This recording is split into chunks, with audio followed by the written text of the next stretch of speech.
Today is May 4th, 2023. My name is Melissa Ackerman, and I am interviewing Larry Schoenbrun. How are you today, Larry? I am fine. Thank you very much for coming in. Could you tell us a little bit about where you grew up, a little bit about your family? Okay. Go from there. I grew up in Tyler, Texas. My parents had a small ladies' clothing store on the square in Tyler. I had two sisters and a brother. Another brother who had long predeceased me, who I never knew. My parents were from Europe.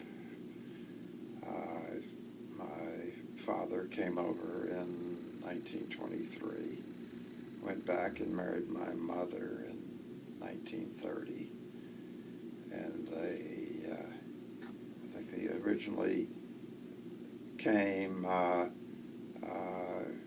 to live in Seminole, Oklahoma, where my uncle had a store. And then ultimately they switched and moved to Tyler. Did you have any family there before they came to join? No. My uncle and his then wife had gone to open the store in Tyler, and my father took the store in Seminole. My uncle's then wife did not like Tyler, so they moved back to Seminole, and my father and mother took over the store in Tyler. Okay. And was there much of a Jewish community in Tyler? Well, there were somewhere between 300 and 500 or so in Tyler. Tyler, well, I don't know what it was like in 1930, but when I came around in 1940, I think they were probably around 500 Jews. There are two congregations. I was going to ask you congregations. There are still two congregations and two rabbis. They need to be one congregation, but was your family it hasn't happened. Was your family involved in a congregation? Yes. Yeah. I'm trying to think. I can't even believe I can't remember the name of the temple. The temple was equivalent to a community center. They went every Friday night because that's where they saw their friends. Mm-hmm. And Rabbi Harvey Wessel was a sort of a peer in the Reform movement, very well thought of nationally, been there forever. Tried mightily to teach me and my four classmates Hebrew, failed miserably. I think we got the Shema down. I'm not sure we got much else. Were there any organized Jewish youth activities? We had an AZA and a BBG chapter, but we really met together as a BBYO chapter. Mm-hmm. We were part of the region with Dallas and Fort Worth, and so we had a regional convention in Tyler, and the kids came from Dallas and Fort Worth. They loved it because what goes in Tyler does not get back to Dallas and Fort Worth. So, I've met a number of even now friends go back to my high school years. Mm-hmm. So you were active in the BBYO and the Temple Every Youth. Jewish kid was active in the BB. You didn't have a choice. Right. So where did you end up going to college? I did my first year in college at NYU uptown, not downtown. My father died while I was in my first year of college in the spring of '59. So I decided, maybe I should move back closer to home. So I went to the University of Texas. Okay. And law school? I went to the University of Texas Law School as well. Okay. And when did you meet your wife? Oh, probably when it was about 10, I would guess, or 8, or even before then. So she's also from Tyler? Yes. Okay. Yes. Okay, and how did you make it to Dallas? Well, when I graduated, or as I was graduating from law school, I went to interview in Dallas and other places. In those days, the largest firms were in Houston, but they weren't hiring Jewish kids.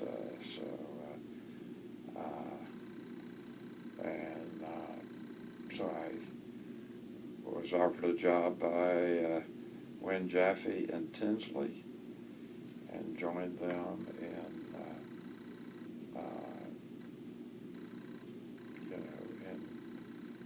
1965. Okay. And I'm still there. Wow. The name's changed. Mm-hmm. How many times has the name changed? Well, it has had several mergers. It's now part of Foley and Lardner, which is a national law firm. But And you're 1,000 or more lawyers. Oh, so you're still working? I'm slaving away. I'm finishing my 58th year there. Wow. So. That's remarkable. So how did you get involved in the Dallas Federation? Well, I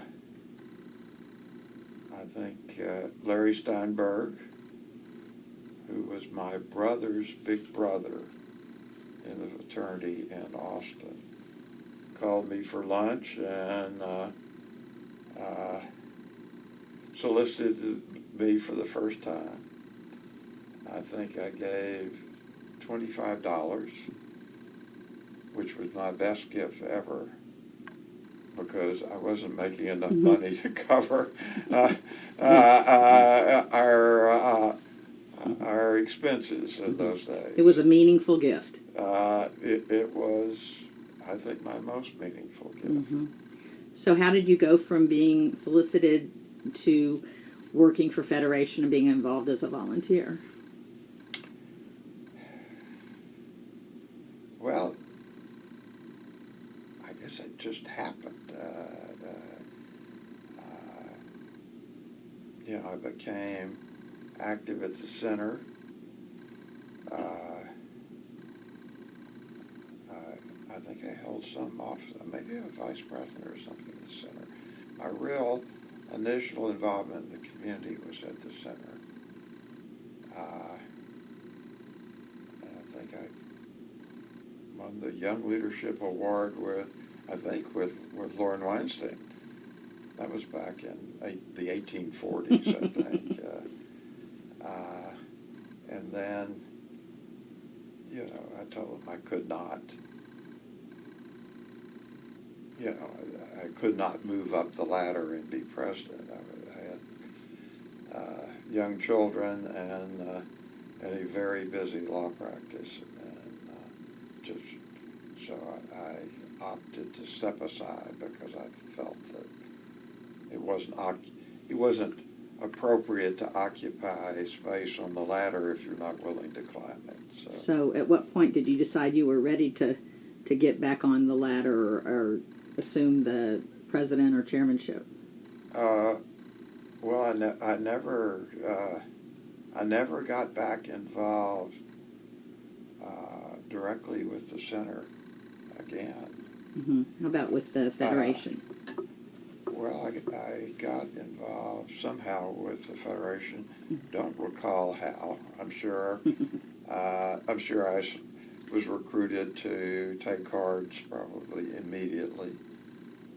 Uh, and Did you go to Israel at any point my, before, as you were getting involved? my first trip to Israel was with Arnie Sweet On that? and Janice in 1974. That famous trip that so many people... That infamous trip. That so many people... Which was a fabulous trip. Arnie and Janice put together. We were only programmed from like 7:30 in the morning to 9:30 or 10:30 And then you had free time. Night. And you had free time after Oh that. yeah, we could have all the free time. We were physically and mentally exhausted. We had incredible speakers, world-renowned speakers from morning to night. And, it was a rather incredible trip. It sounds like it. So, when did you end up serving as president or chairman of the board of directors? I think it was president back then. It was. I had to look it up to tell you the truth. I have a clock that I guess was a gift when I stepped down as president, but 205 to 207. Okay. Who were some of the different leaders, lay leaders, at that point? Well, Buddy Rosenthal was the immediate past president, and so I was president-elect or vice president or whatever with Buddy, and spent a lot of time with Buddy and meetings at their home where Rita took wonderful care of us. She was a lovely woman, sweet as could be. And,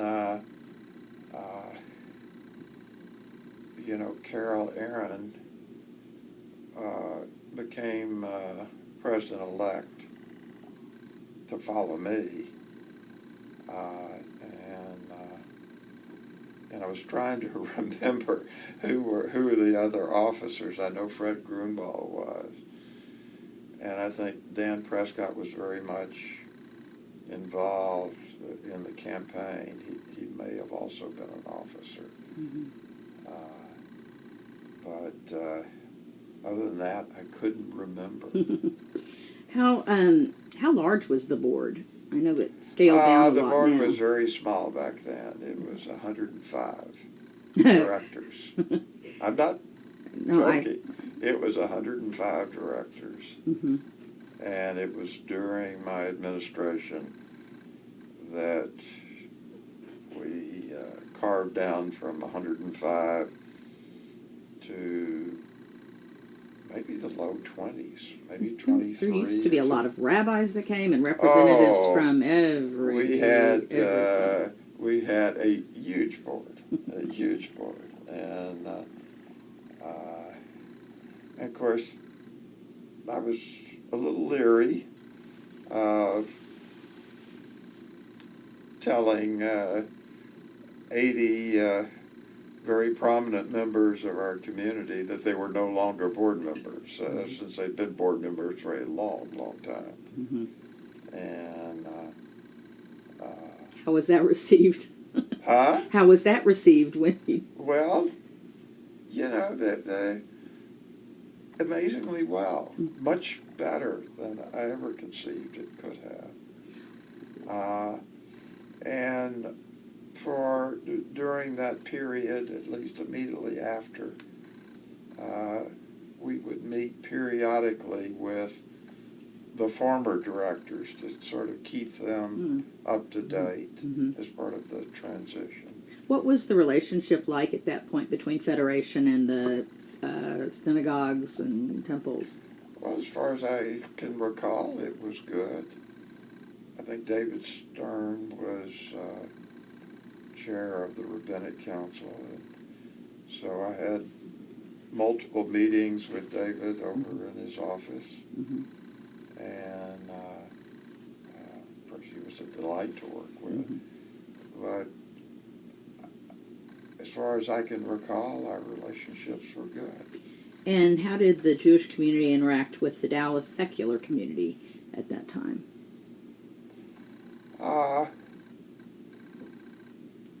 Well, you know, we had the Community Relations Council. I think the Jewish community was much more involved with the Jewish community than with the general community at that time. And, you know, there were still multiple country clubs and certainly the men's clubs excluded Jews. And of course, the Columbian Club was a major center of the Jewish community. I never was a member, but I was a boocher. So, It was a nice of course, place. it was the best food in town. There were virtually no restaurants of any quality around. But I think no question, the Jewish community was more focused on their synagogues in the center and Federation. Were the day schools uh, come a big part of it at your point during your tenure? Well,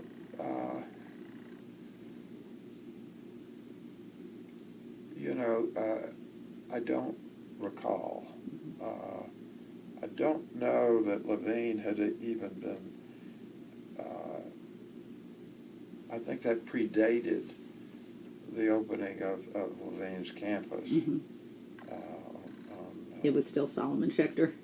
I think it was, and I think it was still at the synagogue, but I don't know. I don't know. And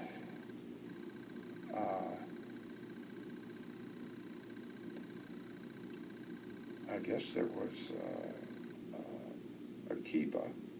I don't think Yavno existed at that time. And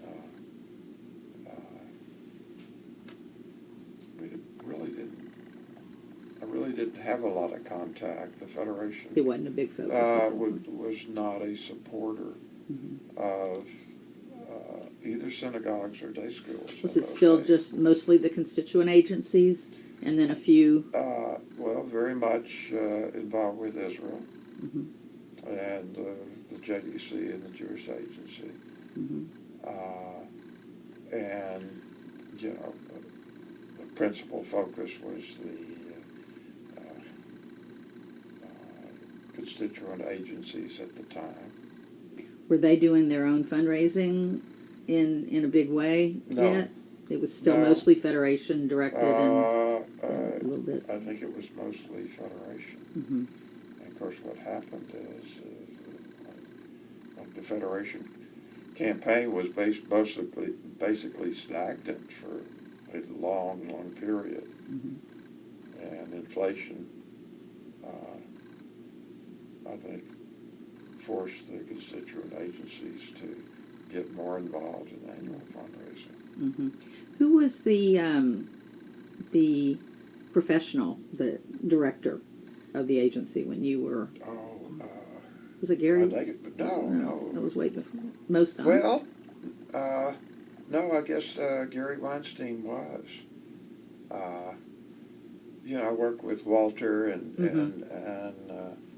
Mo. And Mo during those many years before I became president, because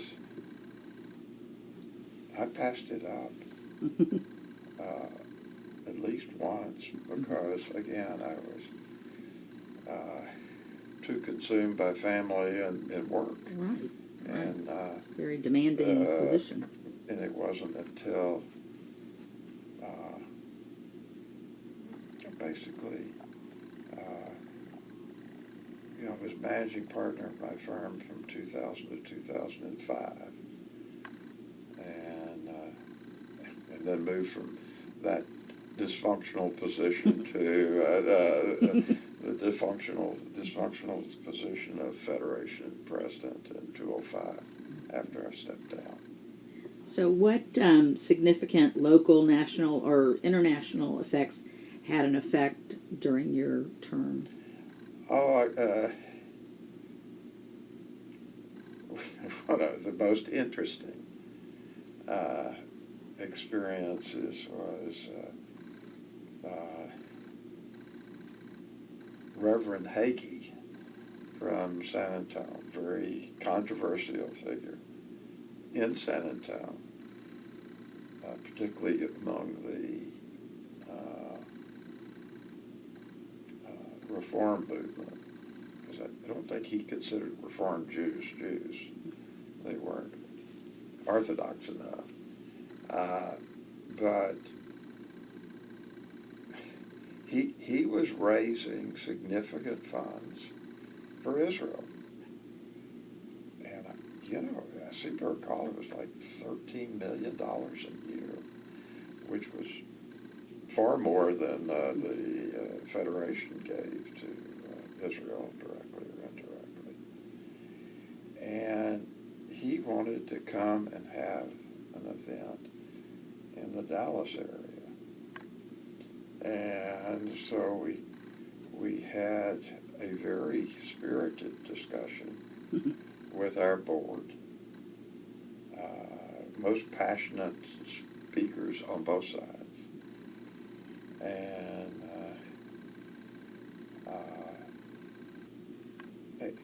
it certainly wasn't unanimous, but the board approved, basically, I guess, supporting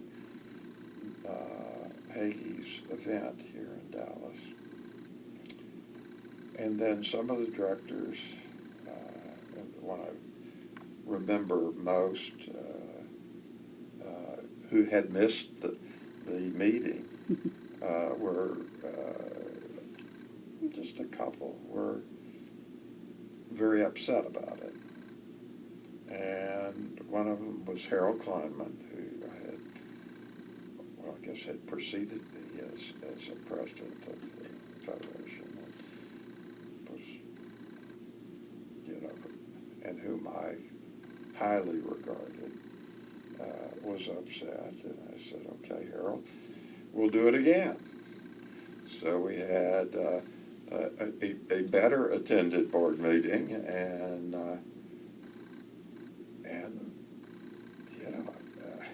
I don't know if we still had 105 at the time, because I don't remember exactly when it happened. But we had another passionate discussion, which went on for a good while. Who were the prominent supporters of Israel at that point? Well, all of the old, I guess the old guard that I had grown up with, the Munbus and Donsky and Erwin Chaffee and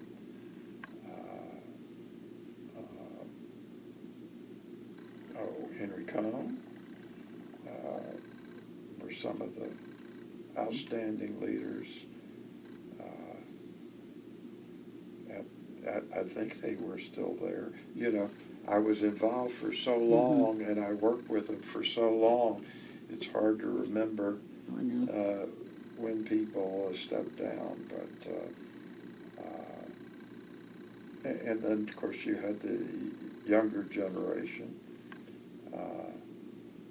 Harold was sort of in between my generation and their generation. But this Hagee thing was approved, and it turned out very unusual. And the event was going to be at a congregation that was housed in in somebody else's facility in Arlington. And Zia and I went with another couple, but it was a miserable night. It was an ice storm. Oh. And we went to this congregation, and it was an extraordinary congregation, which of course I had known nothing about. It was a minister who had been the head of a large congregation in Oregon with, I think, 20,000 members. And he felt the calling to go to Arlington, Texas.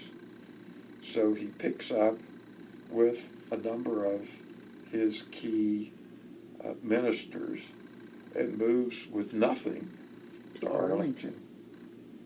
And, you know, his focus was on the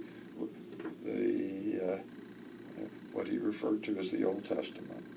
His shop was like the shop at the Center or Temple Emmanuel or any other synagogue.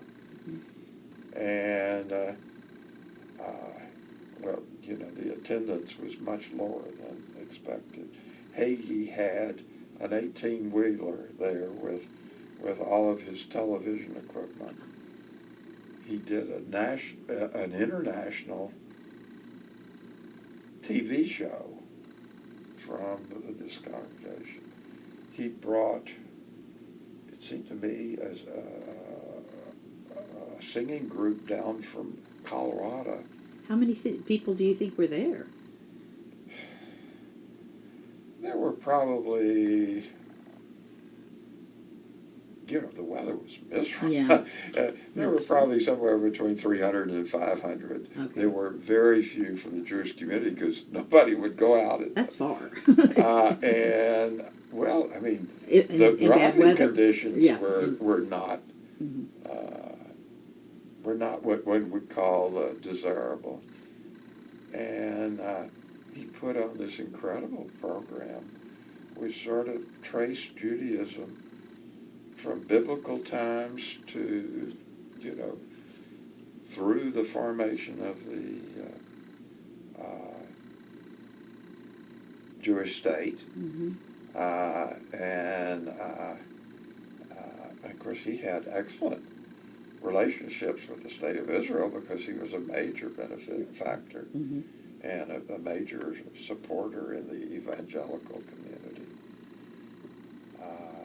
And had this lengthy presentation, very professionally done, and that made a apology to Jews about how they were persecuted and oppressed by the church, and it, you know, it was pretty incredible. It sounds like it. So that was a unique experience. Oh, and they had a kosher meal for us. Okay. Trying to cover all the bases. That's very... it was something. But, did you feel like the Dallas community was a cohesive Jewish community? I think in general it was.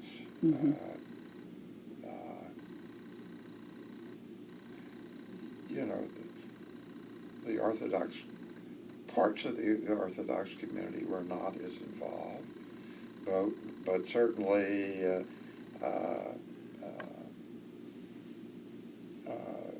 the Schultzes, Howard Schultz, was very much involved. And, well, then I guess the Rosenbergs, Marcus, and his family. So I think in general it was cohesive. In relation to your time at Federation, what are you most proud of? Well, I was still working cards this year, even though my health prevented me from doing most of the cards that I was assigned. but I probably worked cards for over 50 years. That's great. So, and, you know, and I was on the special committee that the Federation Board asked to be set up to review the Federation bylaws. So, again,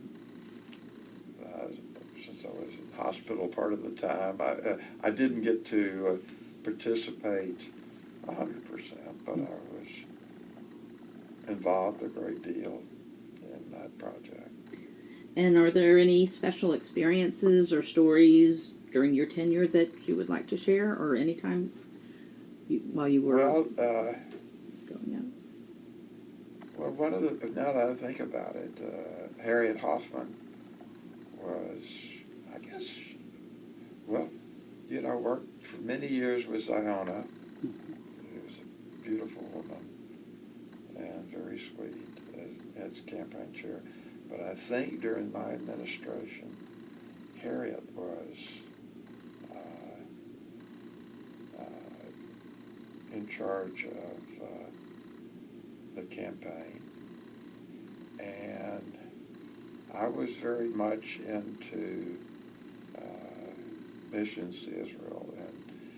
And I had Harriet do an analysis of all of the missions that we had taken to Israel, probably starting with the 74 mission, and tracing the impact that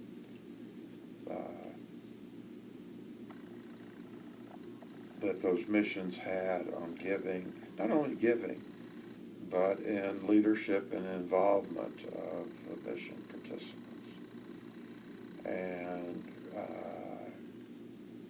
you know, that analysis showed incredible results. And of course, how many times I guess promptly after that, you know, we had a mission that prevented, you know, severely impacted the campaign and everything else. On the other hand, we invested a lot of money in the campaign. And I think that year or the year after, the Dallas campaign for the first time passed the Houston campaign, which was, we had less impact because of what we had invested. And I don't know if it's still the case, but for many years, Dallas had always been behind the Houston campaign. And then for those years, for many years thereafter, we were ahead of the Houston campaign. Neither campaign would have been particularly great because, unfortunately, there's been a long national decline in support for federated giving, support for almost any giving, and involvement. It's a national phenomenon that's been fairly going on since the 60s. It's unfortunate. How many times have you been to Israel? I think 13. When was the last time you were there? Oh, gosh, it was probably, I'm trying to say maybe in 2015. It was one of the executive missions. But That's wonderful. Before we wrap up, you want to tell me a little bit about how many children you have and where they live and what they do? Anything you want to share? Well, I have 3 children. The youngest, my daughter, lives here in Dallas, and they're very involved with Anshe Torah, their synagogue.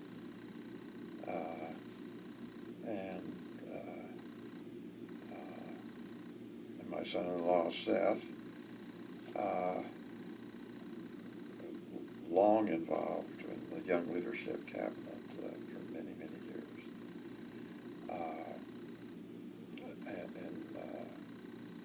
They have two sons, one currently at Cornell studying astrophysics, and their younger one, Jacob, will be at the University of Cincinnati this fall, studying theater lighting, of all things. So, Okay. little contrast.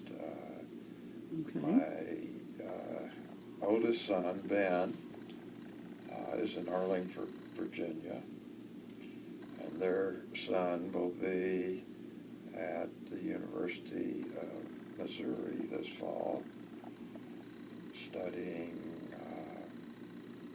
sports management, of all things.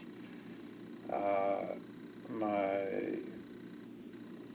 second child, Michael, is in San Antone.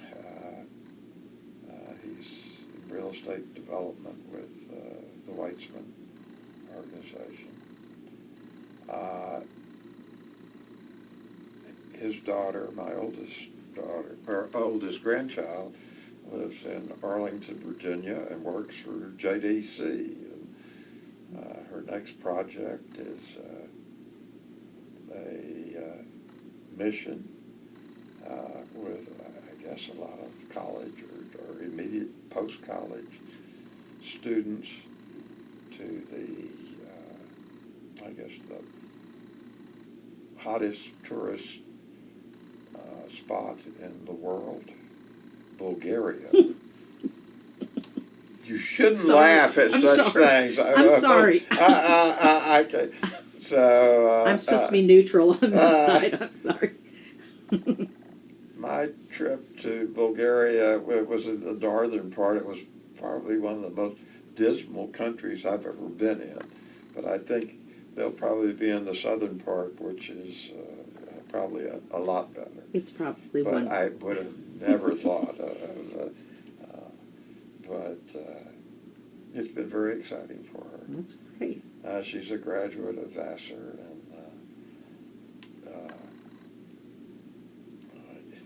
ended up being hired by JDC. It's a small world. That is. It is. And her younger brother, Leo, is finishing his first year of college at Willamette in Salem, Oregon. So You got people all over the place. Yeah. they went from the East Coast to the West Coast. And now they're filling in the middle. So, but I've been blessed with family. Sounds like it. And sounds like they're all doing interesting things. My current wife, we will have been married for 60 years come June 30th if she doesn't shoot me. And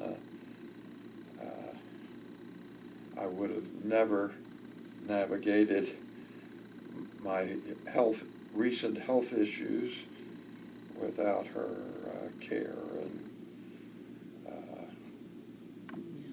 and control of the process. Yeah. Well, we wish you good health and really appreciate you sitting down and talking today. And it's a thank pleasure. you. Thank you very Thank you. much.